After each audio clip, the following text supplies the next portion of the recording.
दोस्तों 7 अक्टूबर 2023 ये तारीख जो है ये इजराइल के लिए एक बहुत ही इंपॉर्टेंट तारीख बन जाएगी। ये इजराइल के फेलियर को डेमोन्स्ट्रेट करने वाली तारीख है।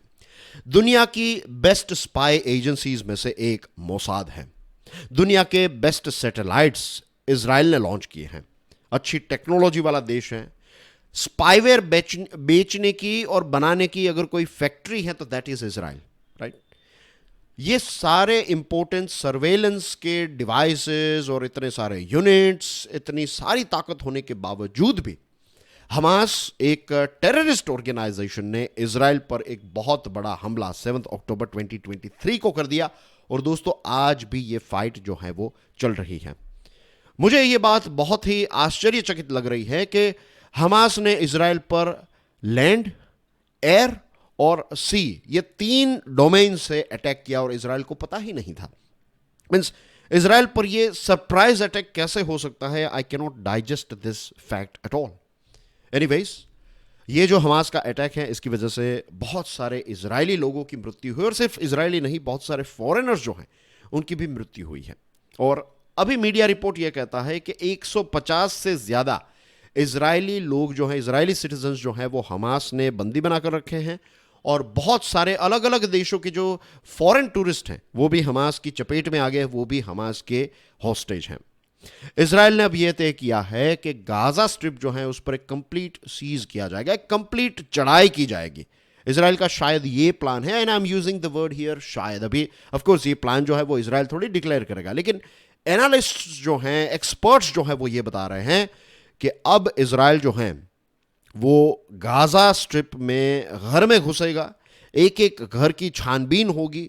एक एक टेररिस्ट जो हैं उसको, जो कहते हैं ना, धर्मेंद्र साहब का बहुत ही फेमस डायलॉग है कि चुन चुन कर मारे जाएंगे। तो यही चीज जो है वो इजराइल शायद गाजा स्ट्रिप पर कर सकता है। रही बात गाजा स्ट्रिप की, तो as you can see on your screen एक छोटा सा जमीन का टुकड़ा है गाजा स्ट्रिप। इसका टोटल एरिया जो है that is just 365 square kilometre. 2007 से इजराइल ने गाजा स्ट्रिप जो है इसको एयर, लैंड और सी, ये तीनों चीजों से ब्लॉक कर दिया है। अब इसको थोड़ा जूम करके देख लें तो as you can see here, ये वाला जो पानी नजर आ रहा है ये मेडिटेरेनियन सी है, भूमध्य सागर जिसको हम कहते हैं। यहां पर आप देखिए, ये वाला जो गाजा स्ट्रिप का एरिया है ये भूमध्य समुद्र के साथ सटा हुआ है। और यहां पर ये जो लाइन दिख रही है ये प्रोहिबिटेड एरिया है, राइट। ये पूरा जो एक एरिया है दिस इज प्रोहिबिटेड एरिया। जो गाजा स्ट्रिप में रहने वाले लोग हैं उनको फिशिंग करने की जो मछुआरे हैं वो यहां तक ही जा सकते हैं, उसके बाहर वो नहीं जा सकते। कोई भी सामान अगर गाजा सिटी या फिर गाजा स्ट्रिप पर भेजना है तो इजराइल के कोस्ट गार्ड, इजराइल की नेवी की परमिशन के बिना कोई चीज़ अंदर नहीं जा सकती, कोई चीज़ बाहर नहीं जा सकती। जैसे मैंने बताया 2007 से इजराइल जो है वो इस बॉर्डर्स को कंट्रोल कर रहा है। और यहाँ पर देखिए ये लैंड बाउंड्री है जो इजराइल गाजा के साथ शेयर करता है यहाँ तक। फिर यहाँ पर इजिप्ट है, तो ये बॉर्डर जो गाजा स्ट्रिप है ये इजिप्ट के साथ शेयर करता है। ठीक है, आई एम श्योर अब आपको गाजा स्ट्रिप के बारे में काफ़ी अच्छी इंफॉर्मेशन मिल गई है। अब आप इसकी गहराई में जाने के लिए तैयार हैं। और let me tell you one more thing, ये पॉइंट भी बहुत ही इंपॉर्टेंट है। अब देखिए यहाँ पर ये जो गाजा स्ट्रिप है, as per the latest infographic, and thanks to Al Jazeera, courtesy to Al Jazeera for this very interesting infographic।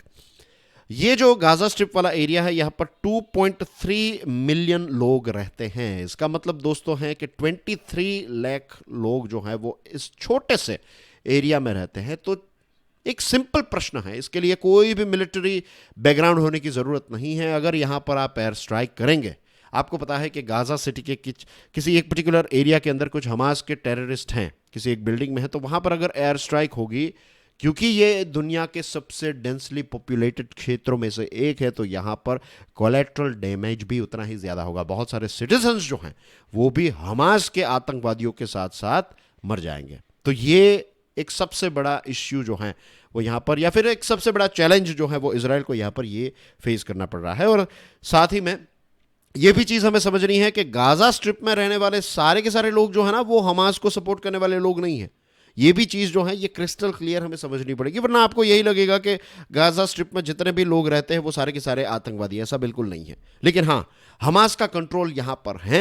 इन लोगों ने जब हमास को चुना था तो उनको नहीं पता था कि हमास जो है वो इस हद तक जाएगा, लेकिन अब उनके पास कोई भी ऑप्शन नहीं है। ये एक बहुत ही गरीब एरिया भी है, right, and you can understand कि यहाँ पर उतनी कोई खास अपॉर्चुनिटीज़ भी नहीं है, और यहाँ के लोग जो हैं वो दूसरी जगह पर भी नहीं जा सकते क्योंकि उनको उतना जल्दी कोई वीज़ा भी नहीं देगा या फिर उनको असाइलम भी नहीं देगा। एनीवेज, इसकी और गहराई में जाएंगे। मेरा नाम है प्रशांत मावानी, आप देख रहे हैं स्टडी ग्लोज। आप मेरे लेक्चर्स क्यूरियसली एजुकेशन पर भी देख सकते हैं। डियर फ्रेंड्स, हमारी स्टडी ग्लोज की टीम ने लॉन्च किया है आंसर राइटिंग का course. Answer writing is very very important for your mains examination. इस पर एक बहुत अच्छा डिस्काउंट भी चल रहा है, राइट।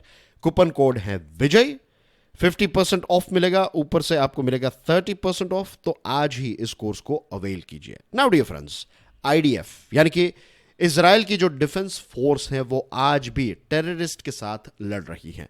हमास के फाइटर्स जो इजराइल में घुस गए थे ना, वो आज भी इजराइल के अलग अलग क्षेत्रों में हैं।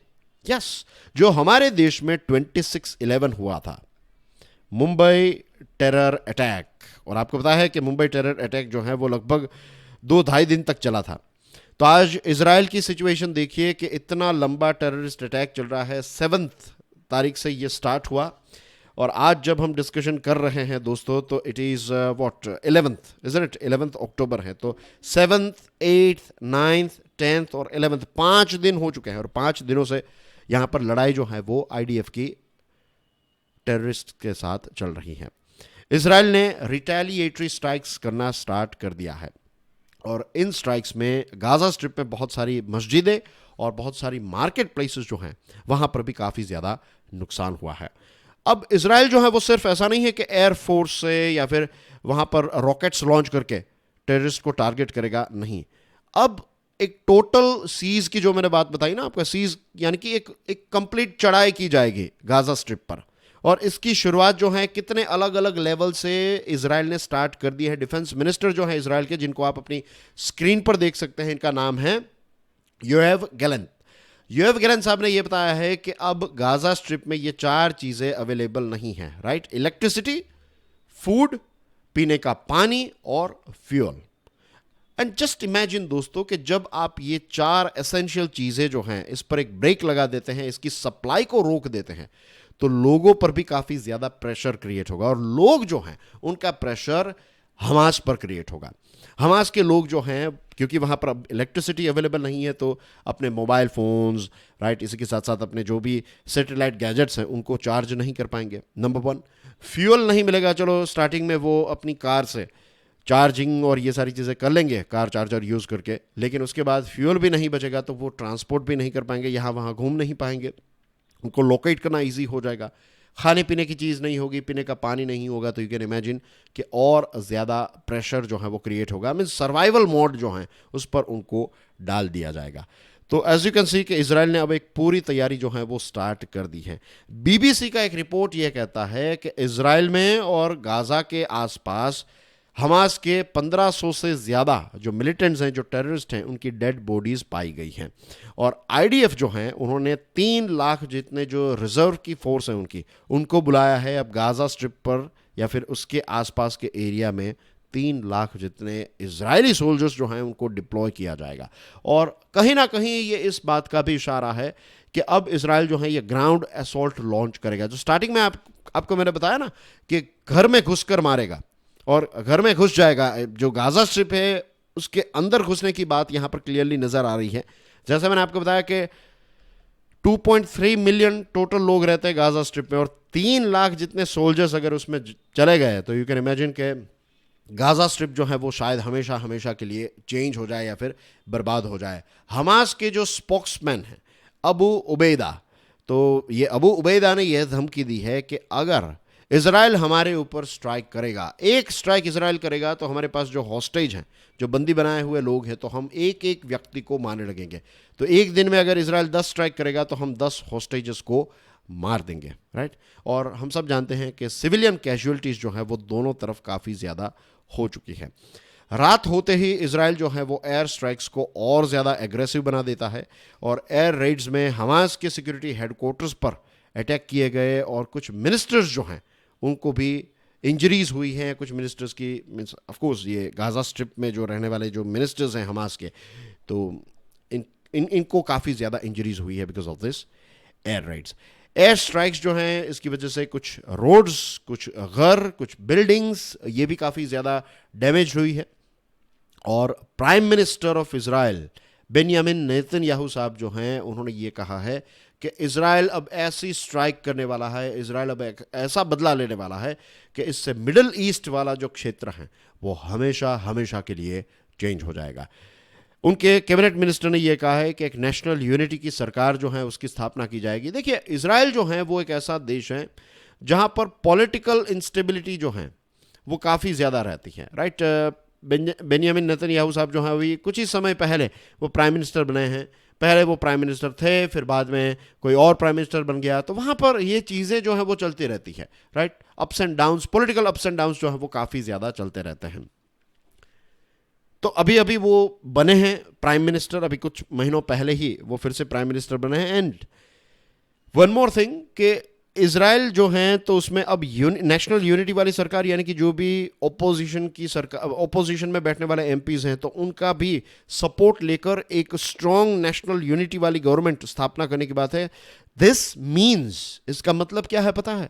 रीड बिटवीन द लाइन्स अगर आप करेंगे, दिस मीन्स कि अब एक लंबे समय के लिए ये युद्ध जो है वो चलने वाला है, राइट। पॉलिटिकली आपको स्ट्रांग रहना पड़ेगा और अगर आप स्ट्रांग है पॉलिटिकली तो आप लंबे समय तक एक फाइट दे पाएंगे। तो कहीं ना कहीं ये कैबिनेट मिनिस्ट्री या फिर जो कैबिनेट मिनिस्टर या फिर जो इजराइल की सरकार की कोशिश है वो यही है कि ये युद्ध जो है वो ऐसे ही 1-2 दिन के ऊपर अंदर ये ऑपरेशन खत्म नहीं होगा। लॉन्ग टर्म के लिए गाजा स्ट्रिप को रेड करने के लिए इजराइल जो है वो तैयार हो रहा है। इजराइल के ट्रूप्स जो हैं उन्होंने जो लेबनन नाम का देश है, यहाँ पर आप देख सकते हैं ये लेबनन है, राइट, ये वाला लेबनन है और यहाँ पर वो लैंड बाउंड्री शेयर करता है इजराइल के साथ। तो लेबनन के क्षेत्र में से भी कुछ आर्म्ड टेररिस्ट जो हैं उन्होंने इजराइल में घुसने की कोशिश की और इजराइल के ट्रूप्स जो है वहाँ के सोल्जर्स ने इन सारे आर्म्ड असैलियंट्स जो हैं उनकी हत्या कर दी। दूसरी जो एक चिंता की बात है वो ये है कि ईरान ने ये अटैक जब चल रहा था, ये अटैक की जब शुरुआत हुई तो उसके कुछ ही घंटों के अंदर, and this is very very intriguing, right, ये एक बहुत ही दिलचस्प चीज़ है कि जैसे ही एक क्षेत्र में मीन्स इजराइल पे अटैक स्टार्ट हुआ और ईरान के बड़े बड़े जो चौक्स हैं, ईरान के बड़े शहरों के जो बड़े चौक हैं वहाँ पर बड़े बड़े बिलबोर्ड्स, जो बड़े बड़े होर्डिंग्स होते हैं ना एडवर्टीजमेंट वाले, तो वहाँ पर ये अटैक्स और इन सारी चीज़ों की तस्वीरें आ गई, हमास के कुछ लीडर्स की तस्वीरें आ गई, राइट। इतने कम समय में चीज़ों को प्रिंट करके वहाँ पर लगाना, दिस इटसेल्फ मीन्स कि कहीं ना कहीं ईरान जो है उसका डायरेक्ट इनडायरेक्ट इन्वॉल्वमेंट, मुझे तो लगता है कि डायरेक्ट इन्वॉल्वमेंट ही ईरान का होगा, वरना हमास के पास इतनी कोई ख़ास ताकत नहीं है। एज यू कैन सी कि हर तरफ से गाज़ा स्ट्रिप घिरा हुआ है, तो वहाँ पर हमास के पास तो कोई प्रोडक्शन फैक्ट्री नहीं है हथियारों की, रॉकेट्स की एक्सेट्रा, तो ये सारी चीज़ें वो स्मगल करके ही यहाँ पर लेकर आते हैं। तो कोई तो देश इसको सपोर्ट कर रहा है और इजराइल का सबसे बड़ा दुश्मन अगर आज इस क्षेत्र में कोई है या फिर दुनिया में कोई है तो दैट इज़ ईरान। तो ईरान ने इस अटैक को सेलिब्रेट किया, लेकिन ईरान ने यह कहा कि हम इस अटैक में किसी भी प्रकार से इन्वॉल्व नहीं हैं। जो हिज़बुल्लाह है ये एक टेररिस्ट ऑर्गेनाइजेशन है, अगेन येमेन जो है वो उसमें काफ़ी ज़्यादा एक्टिव है ये ऑर्गेनाइजेशन, और ये एक शिया ग्रुप है जिसको ईरान के द्वारा सपोर्ट किया जाता है। तो हिज़बुल्लाह जो है उसने कहा कि हम भी इसमें किसी भी प्रकार से इन्वॉल्व नहीं है, लेकिन लगभग पूरी दुनिया जानती है इस बात को कि हिज़बुल्लाह जो है उसने हमास को सपोर्ट प्रोवाइड किया होगा, और हिज़बुल्लाह को सपोर्ट प्रोवाइड करने वाला अगर कोई देश होता that is Iran. Wall street journal का कहना यह है, उसका एक रिपोर्ट यह आया है कि ईरानियन सिक्योरिटी ऑफिशियल्स की मुलाकात जो बेरूट हैं, ये लेबनान का कैपिटल है, तो यहाँ पर 2 अक्टूबर को ईरान के सिक्योरिटी ऑफिशियल्स और हमास के ऑफिशियल्स के बीच में एक मुलाकात हुई और उस समय पर ईरान के सिक्योरिटी ऑफिशियल्स ने यह कहा कि चलिए आप आगे बढ़िए, आपको ग्रीन सिग्नल देते हैं, आप अटैक कर दीजिए, अब आपकी तैयारी जो है वो हमें परफेक्ट नज़र आ रही है। और उसके बाद ये अटैक हुआ है, राइट। वैसे यूएसए की सरकार ने इस बात पर कोई भी प्रतिक्रिया नहीं दी है, लेकिन वॉल स्ट्रीट जर्नल का ये रिपोर्ट इस बात पर मीन्स इस तरफ इशारा कर रहा है कि ईरान भी इसमें इन्वॉल्व था। तो गाज़ा स्ट्रिप के बाद ऐसा भी हो सकता है कि एक बार गाज़ा स्ट्रिप को हैंडल करना स्टार्ट इजराइल कर दे, उसके बाद ईरान पर भी कुछ प्रतिक्रिया जो है वो इजराइल की हमें देखने को मिल सकती हैं, and this will be a bad news. ये वर्ल्ड वॉर 3 की शुरुआत भी हो सकती है, क्योंकि अगर इजराइल ईरान पर अटैक करने के बारे में सोचेगा तो वो अकेला नहीं जाएगा, यूएसए का साथ डेफिनेटली रहेगा, और ईरान जो है फिर उसको सपोर्ट मिलेगा रशिया का, तो as you can imagine China का भी सपोर्ट मिल सकता है। तो चीज़ें फ्यूचर में काफ़ी ज़्यादा डर्टी हो सकती है, और बहुत सारे फॉरेनर्स जो हैं उनकी या तो मृत्यु हो चुकी है या तो हमास ने इनको बंदी बना लिया है। तो as you can see USA के 9 लोग, कनाडा के एक व्यक्ति की मृत्यु हुई और 2 लोग मिसिंग हैं, यूके के 10 से ज़्यादा लोग मिसिंग या फिर मर चुके हैं, फ्रांस के बहुत सारे लोग जो हैं वो मिसिंग हैं, थाईलैंड के देखिए आप 11 लोग जो हैं वो मिसिंग है, 12 लोगों की मृत्यु हुई, नेपाल के 10 लोग जो हैं तो उनकी मृत्यु हो चुकी है। तो एज यू कैन सी एक पूरा लंबा लिस्ट यहाँ पर नज़र आ रहा है। और वहाँ पर एक म्यूज़िक फेस्टिवल भी चल रहा था, तो इस म्यूज़िक फेस्टिवल में इजराइल के लोग और इसी के साथ साथ बहुत सारे फॉरेनर्स जो हैं वो इस म्यूज़िक फेस्टिवल को 7 अक्टूबर को एंजॉय कर रहे थे, और उसी समय पर ये रेड्स जो हैं वो हमास की स्टार्ट हुई और इसमें बहुत सारे फॉरेनर्स जो हैं उनकी भी मृत्यु हुई है। So that's everything as far as latest updates are concerned. और अब क्लियरली ये नज़र आ रहा है कि इजराइल जो है एक बहुत बड़ी तैयारी कर रहा है, और आने वाले दिनों के अंदर चीज़ें जो हैं वो गाज़ा स्ट्रिप के लिए और ज़्यादा भयानक होने वाली हैं। This is Prashant Mamani, I am signing off for now dear friends. Make the most out of this offer that is going on our answer writing course. God bless you all. जय हिंद।